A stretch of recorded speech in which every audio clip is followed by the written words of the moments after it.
I'm Adora Wolfor, and welcome to Living a Creative Life, where we explore, highlight, and celebrate creative Calgarians living their passions and inspiring us through their creativity. Today, we get into the mechanics of short films. So I feel real good when the kids enter the world and get to express themselves. Meditate about family. I grew up and raised in China, and I always knew that one day I'll be an artist. And meet a master composer. That I had to do it more, had to get more praise about it.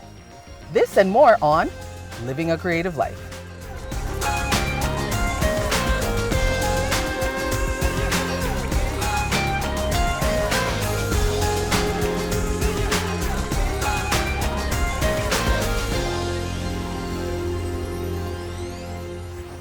Art can play many roles in our lives. It can inspire, it can provoke, and it can be used as a form of meditation. Let's meet an artist who is focused on positive energy.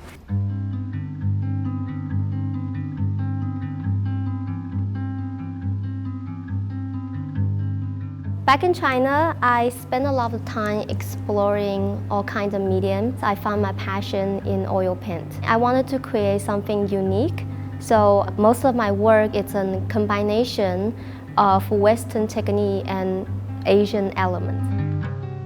We're at Alberta Society of Artists in Calgary. So I saw their open call for artists, and then I applied for this show. And then this is my first gallery show in Canada, and also as a professional artist.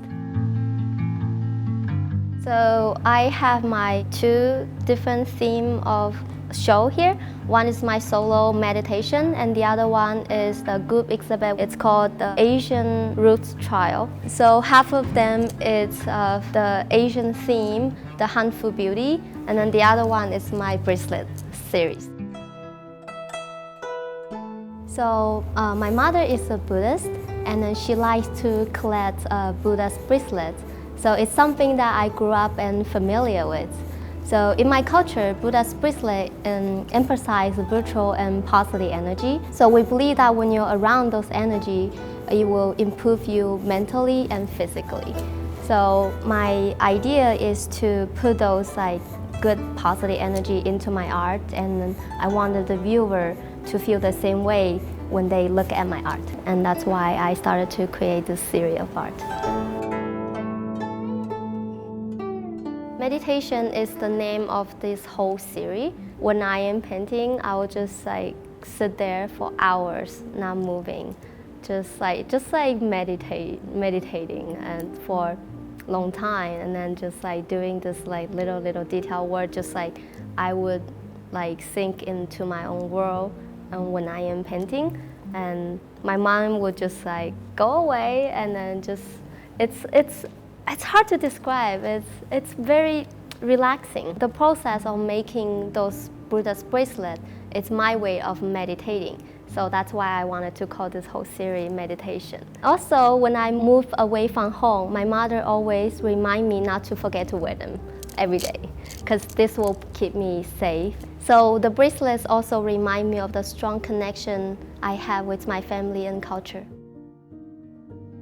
As an artist, that I would personally want people to see what I see, because I know that people would look at this world in different perspective. I wanted to tell my story. As a Chinese, I would say that that's a symbol of cultural identity, and this way that we can show people my culture. I would love to do more exhibit around Calgary as well. I want more people to see it. I think that's what every artist wanted. It's overwhelming, and I'm very excited and very happy that I finally made this step and as a professional artist, and very happy. When a family of creatives is supportive, one's love of songwriting can be mastered.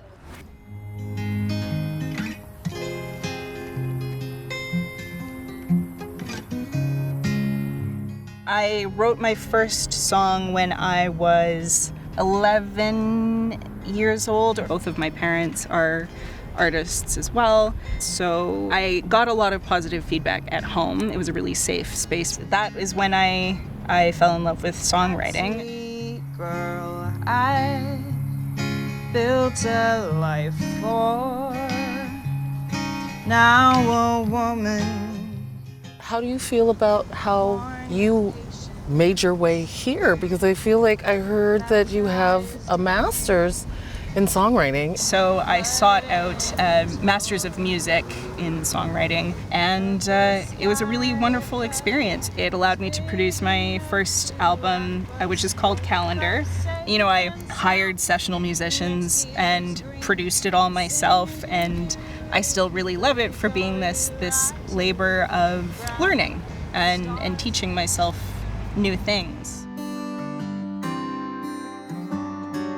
I really like contributing my music or any kind of writing to someone else's project, but if I do that too much, then I sort of start to lose sight of the stories that I have to tell. That can cause you to really lose sight of what it feels like to just write for pleasure and not think about the audience first. What does your musical community look like? I mean, this being Calgary, sometimes it can feel like, oh, is there going to be enough work to go around? But I've been very fortunate to work with my friend Chris Demeanor quite a bit. We co-wrote the music for the show John Ware Reimagined, which is a play that my mother wrote. I really do feel like I have good artists around me who help me to believe in abundance and that there is enough work to go around because we can make our own work and tell our own stories. She's just beyond my reach, though I see her smiling from within.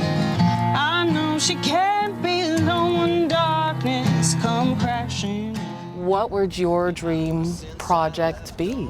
Mostly I just think that is the most satisfying thing, is to like make things for you at 12. Like if you can make the project that you would most want to eat popcorn to at 12, like that's all anyone really wants. I don't know that I'll ever feel secure in my identity as a professional composer or musician, but I am fortunate enough to regularly get paid to do what I love, and that's really amazing, and you can make the creative life around you that brings you joy. God, give me 18 hours to save my soul.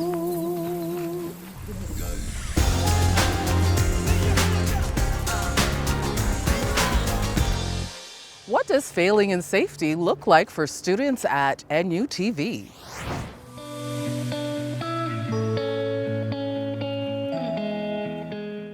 Well, tell me, is it NUTV, is it New TV, is it NUTV? It's all three. It's whatever you want. We're the New University Television Society. We were incorporated in 1983. Our main focus now is just providing kids with media skills. We try to target the university campus to give them entry-level training to see if media production is a career or a hobby that they want to pursue in the future. And so we do that at a very affordable rate. People pay $10, they can learn how to use cameras, they can learn to edit, they can learn to write, learn to direct, and they can go, that's for me, that's not for me. So we consider it failing in a safe environment, getting your feet wet without dropping 10 grand on film school. Right. And a lot of kids actually get more out of this than they would from your traditional film school because they do it on their own time. They're choosing to do it, so the passion fuels their education. Right now we're working on the summer film school, so we have 4 students and they're all taking turns writing and directing their own shorts. But on the other hand, they're doing sound, camera, and assistant directing each other's shorts. So they're all getting a wide variety of skills implemented on short film production. So they're all making their maximum 10-minute shorts, and we're going to present all of them at the NUTV Student Film Festival. We do it in 4 months. So the first month is all writing. Second month is all breaking down that script to see what you need, what locations you need, what kind of actors you need, what props you need. And then we do rehearsals and auditions in that time period. Then July is all for filming, August is all for editing, and September is for drinking and watching movies at the NUTV Student Film Festival. I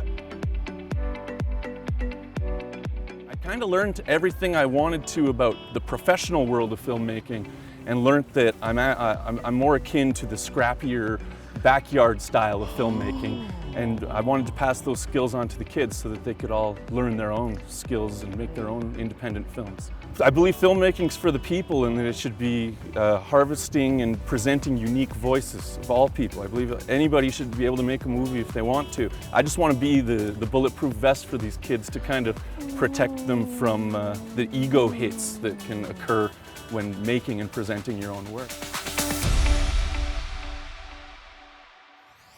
And that's just a peek at the growing community of creative people that continue to bring vitality to the city through arts.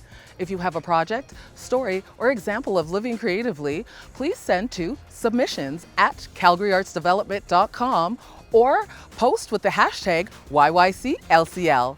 See you next time on Living a Creative Life.